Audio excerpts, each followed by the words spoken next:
அவர் பேசும்போது என்ன சொல்கிறார்? தென்னாட்டு சிவனை போற்றி, எந்நாட்டவருக்கும் இறைவா போற்றி. ஒரு இந்து மதத்தினுடைய சைவத்தை பின்பற்றக்கூடிய ஒரு சாமி திருவடிக்குடில் அவர் என்ன சொல்றாரு? தென்னாட்டு சிவனை போற்றி, எந்நாட்டுக்கும் இறைவா போற்றி அப்படின்னு ஆரம்பிச்ச அந்த விஷயத்தை இந்த எம் அப்துல்லா அழகா தொகுத்தாரு. என்ன பேசுறாருன்னு சொன்னா, தென்னாட்டு சிவனை போற்றி, இந்தியாவினுடைய கடவுளுக்கே எல்லா புகழும், எந்நாட்டவருக்கும் இறைவா போற்றி, இந்த உலகத்தில் எவன் ஆறு இறைவன் ஒருவனோ அவனுக்கே எல்லா புகழும். அதுதான் அது அர்த்தம்.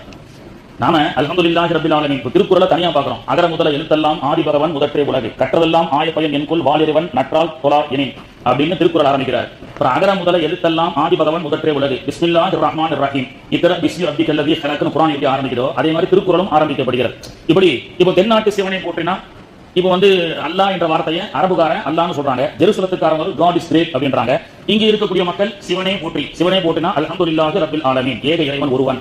இப்ப சமஸ்கிருதத்துல இப்படி சொல்றாங்க, ஆங்கிலத்துல அப்படி சொல்றாங்க, அரபு நாட்டுல இப்படி சொல்கிறார்கள் என்று அதனுடைய விஷயத்தை பற்றி சொல்றாங்க. ஏக இறைவன் ஒருவன், அவனுக்கு உருவம் இல்லை, அவன் உருவமற்றவன், இந்த அகிலத்தை படைத்து பரிபாலிக்கக்கூடியவன் அவன் ஒருவன் தான் அப்படின்னு சொல்லி அழகாக அவர் அந்த விஷயத்தை சொல்லிட்டு, மீளாது மேடைகள் ஒரு 20-25 வருஷமா மக்களுக்கு மத்தியிலே நடத்தப்படாமல் போய்விட்டது. இஸ்லாமியர்களுடைய தோல்வியின் காரணமாக 20-25 வருஷமா அது நடத்தப்படாமல் போயிருச்சு.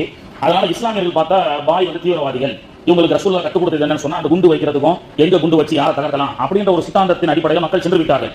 பெருமானார் அவர்கள் கண்ட அறிவியலை பற்றி இந்த சமூகத்திற்கு மீளாத மேடைகள் மூலமாக சொல்லப்படுவதில்லை. எம் அப்துல்லா பேசுகிறார், 20-25 வருஷமா நாமள தீவிரவாதின்னு பட்டம் கட்டிட்டான். ஏன்னா நாயகத்தினுடைய அழகான தத்துவத்தை சொல்லவில்லை. இந்த மேடைகள் மூலமாகத்தான் பெரும் பெரும் தலைவர்கள் உருவானார்கள். அறிவியலை நோக்கமாக கொண்ட கடவுள் இல்லை என்ற கடவுள் மறுப்பாளர்களுடைய கொள்கையுடைய மேடைகள் எல்லாம் ஈவேரா, பெரியார், குன்றக்குடி அடிகளார் என்று மறைந்த கலைஞர் இவர்கள் எல்லாம் தன்னுடைய அந்த கொள்கையை பற்றி பேசுவதற்கு மீளாத மேடைகள் தான் காரணமாக இருந்தது.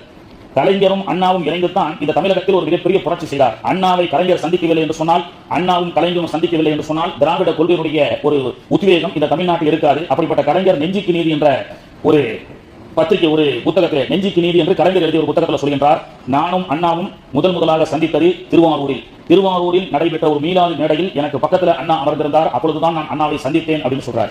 அப்போ இது போன்ற அறிவியலை பற்றி சொல்லக்கூடிய கடல், அதாவது மூட பழக்கங்களை மக்களுக்கு மத்தியிலே சொல்லி அறிவியலை பற்றி சொல்வதற்கு எழுச்சியான ஒரு மேடை என்று சொன்னால் அது மீளாதாகவே இருந்தது.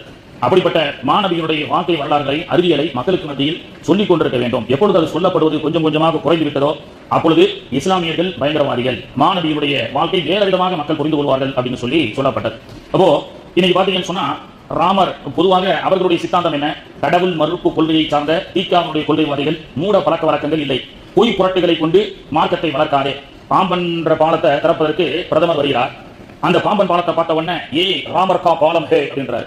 இது ராமர் கட்டின பாலம் அப்படின்னு சொல்றாரு, ராமரால் உருவாக்கப்பட்ட பாலம் அப்படின்றாரு. உடனே தீக்காவை சார்ந்த எல்லா மக்களும் சொன்னாங்க, அப்படின்னா ராமர் எந்த இன்ஜினியரிங் கிளாஸ்ல படிச்சாரு, எந்த இன்ஜினியரிங் காலேஜ் படிச்சு ராமர் இவ்வளவு பெரிய பாலத்தை கட்டினாரு? ராமர் கட்டிய பாலம், அதாவது அரசியல் செய், அவர்களுடைய கருத்து, நம்முடைய கருத்துல அரசியல் செய், ராமரின் பெயரால் அரசியல் செய்யாதே, மூட நம்பிக்கையின் பெயரால் அரசியல் செய்யாதே, விஞ்ஞானத்தை விஞ்ஞானமாக பார், அறிவியலை அறிவியலாக பார், அதை ஆன்மீகம் பேசுகின்றேன் என்ற பெயரில் தவறான மூட நம்பிக்கையை மக்களுக்கு மத்தியில் ஏற்படுத்தாதே, கடவுளின் பெயரால் மக்களை பிளவுபடுத்தி அரசியல் செய்யாதே அப்படின்னு சொல்லி பேசினாங்க. அவர் ராமரை பத்தி பேசிட்டு அந்த பட்டன் அழுத்துறாங்க, அந்த நேரத்தில் வேலையே செய்யல.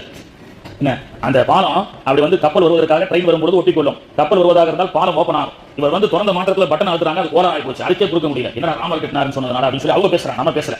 அப்போ அவர்களுடைய கொள்கை என்ன? எந்த வகையிலும் மூட நம்பிக்கையை மாணவி ஸல்லல்லாஹு அலைஹி வஸல்லம் அவர்கள் ஆதரிக்கவில்லை.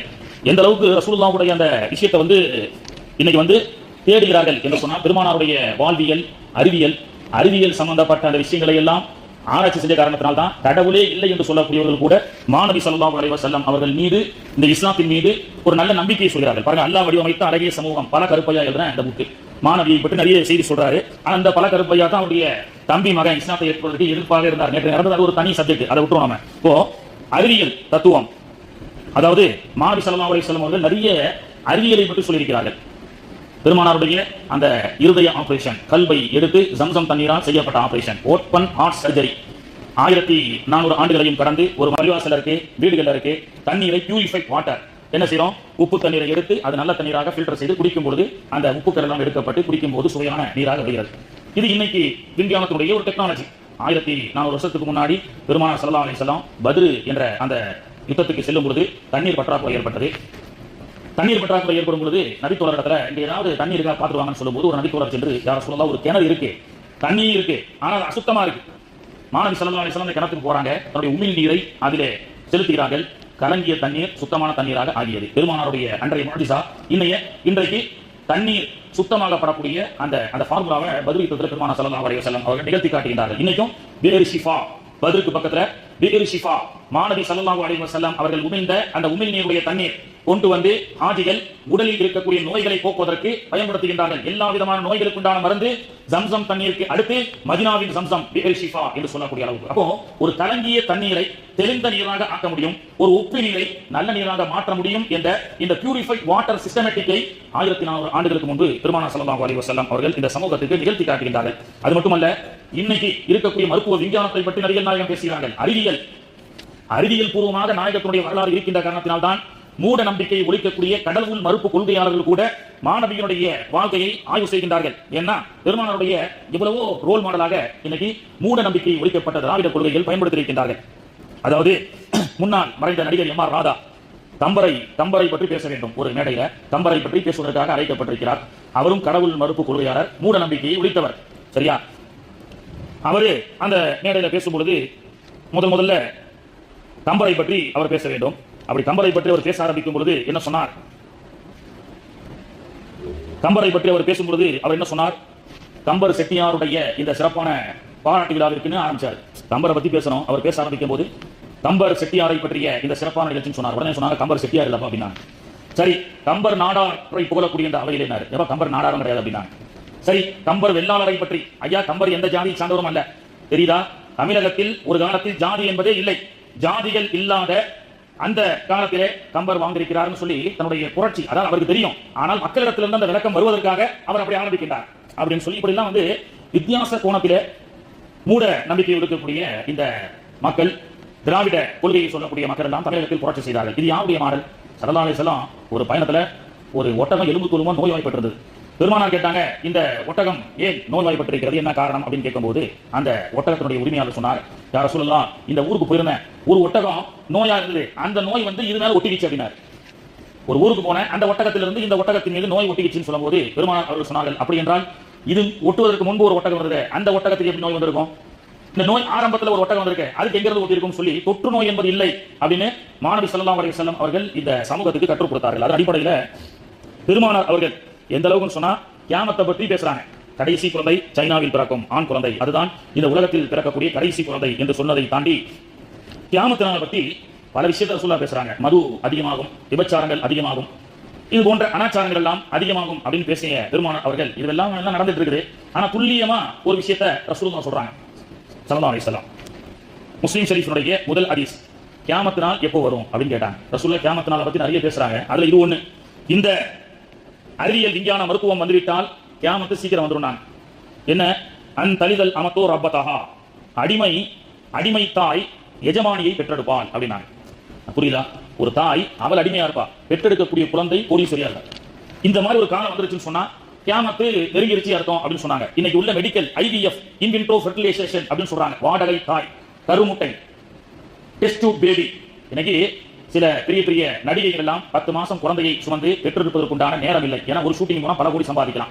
10 மாசம் பிள்ளையை சுமந்து பெற்றெடுத்தா பல கோடி லாஸ் ஆகுதுன்னு சொல்லி ஒரு 10 லட்சம் ரூபாய்க்கு வாடகை தாயையோ, வாடகை தாயுடைய கருவறையோ அல்லது செயற்கை கருவறையோ தேர்ந்தெடுத்து தன்னுடைய சினை முட்டைகளை கொடுத்து அந்த தாயை கருவுறச் செய்து அதன் மூலமாக வாடகை தாயின் மூலமாக குழந்தையை பெற்றெடுப்பார்கள். 10 லட்சம் ரூபாய் அவளுக்கு குழந்தையை பெற்றெடுத்து கொடுத்தா நடக்குதா இல்லையா? பிரபலைய நடிகை கூட தமிழகம் வரை முன்னாடி அமெரிக்காவில் நடந்தது 20 வருஷத்துக்கு முன்னாடி. உடனே அப்பவே இந்த ஹதீஸை ஒப்பிட்டு அமெரிக்காவில் பெருமானார் அவர்கள் சொன்ன IVF, in vitro fertilisation, test tube பேபியுடைய அறிவியல் விஞ்ஞானம் ரசூலுல்லாஹ் சொன்னாங்க. அது வந்துவிட்டது என்று அமெரிக்காவில் சொன்னோம், இன்னைக்கு தமிழ்நாட்டிலே வந்துருச்சு. அப்போ இந்த மாதிரி அறிவியல் சம்பந்தப்பட்ட விஷயத்தை மாநபி ஸல்லல்லாஹு அலைஹி வஸல்லம் அவர்கள் 1400 ஆண்டுகளுக்கு முன்பு சொல்லியதை இன்று நடைபெற்றுக் கொண்டிருக்கிறது என்று சொன்னால் இதெல்லாம் இந்த சமூகத்துக்கு மீளாதுகளின் மூலமாகத்தான் சொல்ல முடியும். பெருமானாருடைய அறிவியல் எந்த அளவுக்கு சொன்னா இன்னைக்கு ஸல்லல்லாஹு அலைஹி வஸல்லம் அவருடைய உம்மத்தை சார்ந்த நம்மள தீவிரவாதிகள், கொடூரர்கள் என்றெல்லாம் சொல்கிறார்கள். இந்த மூட நம்பிக்கையை ஒழித்த மாணவி அவர்கள் எப்படி ஒழித்தார்கள்? நல்ல ஒழுக்கமுள்ள சந்ததிகளை உருவாக்கி ஒழித்தார்கள். ஒரே ஒரு செய்தியை மட்டும் சொல்லி நம்ம முடிச்சுக்கலாம். பெருமானார் ஸல்லல்லாஹு அலைஹி வஸல்லமுடைய ஒரு பயணத்திலே ஆயிரக்கணக்கான தோழர்கள் ஒட்டகத்துல அந்த பயணத்துல வருகிறார்கள். கேப்டன் ரசூலுல்லாஹ் முன்னாடி போவாங்க. ரசூலுல்லாஹ் முந்தி எந்த சஹாபியும் போக மாட்டாங்க. பெருமானாருக்கு பின்னால் சித்திக் நாயகமோ அல்லது இளைய சஹாபி யாராவது ஒருத்தர் ரசூலுல்லாஹ் முன்னாடி போவாங்க. அதை தாண்டி சில தூரத்துக்கு பிறகு சஹாபாக்கள் எல்லாம் ஒட்டகத்துல ரசூலுல்லாஹ் பின்பற்றி வருவாங்க. அப்படி வந்து கொண்டிருக்கும் பொழுது பெருமானார் அவர்கள் அந்த ஒட்டகத்துல இறங்கி பின்னாடி வந்த அந்த நபித்தோட்டத்துல சொன்னார், இங்கே நில்லுங்க, இங்க நில்லுங்க, யாரையும் நேர வர சொல்லாதீங்க, சுத்தி யூட்டன் போட்டு நேர போகாம அப்படி சுத்தி வந்து அங்க வந்து வர சொல்லுங்க அப்படின்னு சொன்னா. புரியுதா இல்லையா? நேர வர வேண்டாம், நீங்க இங்கே இல்லைங்க, வரக்கூடிய அவர்களை வந்து எப்படி வழிகாட்டணும்னு சொன்னா லெஃப்ட் போயிட்டு திரும்ப ரைட்டு போயிட்டு திரும்ப ரைட்டு வந்து அப்படி நேரம் போக சொல்லுங்க அப்படின்னு ரசூலுல்லாஹ் சொல்றாங்க. என் நேரம் வந்தா என்ன அப்படின்னு சொல்லி அந்த இளைஞர் சஹாபி அறிவிக்கிறார். வந்த எல்லா ஆயிரக்கணக்கான சஹாபாக்கள் அந்த பயணத்துல ஆயிரக்கணக்கான சஹாபாக்கள் ஒட்டகத்துல வராங்க. அவர்கள் எல்லாம் வேற ரூட்ல ரசூல் ஸல்லல்லாஹு அலைஹி வஸல்லம் திருப்பி விட்டு சுத்திட்டு வர சொன்னாங்க. ஏன் வர சொன்னாங்க தெரியுமா? பெருமானார் ஸல்லல்லாஹு அலைஹி வஸல்லம் அவர்கள் ஏன் அந்த சஹாபாக்களை சுத்தி வர சொன்னாங்கன்னா, அங்கே ஒரு 4 கால் ஜீவன் நாய் தன்னுடைய குட்டிகளுக்கு பால் கொடுத்து கொண்டிருந்தது. தன்னுடைய குட்டிகளுக்கு பால் கொடுத்துக் கொண்டிருந்தது. ஒட்டகத்தின் மேல் இருக்கக்கூடிய உங்களுக்கு அந்த வியூ உங்களுக்கு தெரியாது. எனவே வரக்கூடியவர்கள் நாய் ஓடிவிடலாம், அந்த குட்டி நாய்கள் நசுங்கி இறந்துவிடும் என்ற காரணத்தினால் பெருமானார் ஸல்லல்லாஹு அலைஹி வஸல்லம் அவர்கள் அந்த நாயின் மீது கருணை கொண்டு அந்த நாய் குட்டிக்கு தாய்ப்பால் கொடுத்துக் கொண்டிருக்கக்கூடிய அது கெட்டுவிடக் கூடாது என்பதற்காக மாணவி ஸல்லல்லாஹு அலைஹி வஸல்லம் அவர்கள் அந்த சஹாபாக்களை எல்லாம் சுத்தி வரவழைத்தார்கள் என்ற இந்த இரக்க பண்போடு பெருமானார் அவர்கள் அறிவியலையும் சஹாபாக்களுக்கு நல்ல போதனைகளையும் தெரிவித்து இந்த மாணவி ஸல்லல்லாஹு அலைஹி வஸல்லம் அவர்கள் இந்த சமூகத்தை வலை நடத்திய காரணத்தினாலேயே எல்லா மக்களாலும் ஈர்க்கப்படுகின்றார்கள். எனவே தான் மாற்று மத மக்கள் கூட இன்னைக்கு மாணவியுடைய வரலாற்றை புத்தகத்தின் மூலமாக தெரிந்து கொள்கின்றார்கள். இது போன்ற மீலாது சபைகளின் மூலமாக மாணவி ஸல்லல்லாஹு அலைஹி வஸல்லமுடைய மீலாதை தெரிந்து கொள்கின்றார்கள். அல்லாஹ் தஆலா தௌஃபீக் செய்து அருள் புரிவானாக. அத்தகைய நல்ல ஒழுக்கங்களை நாமும் பேணி நடக்கக்கூடிய வாக்கியத்தை வல் ரஹ்மான் நாம் அனைவர்களுக்கும் தந்து அருள் புரிவானாக. இன்னைக்கு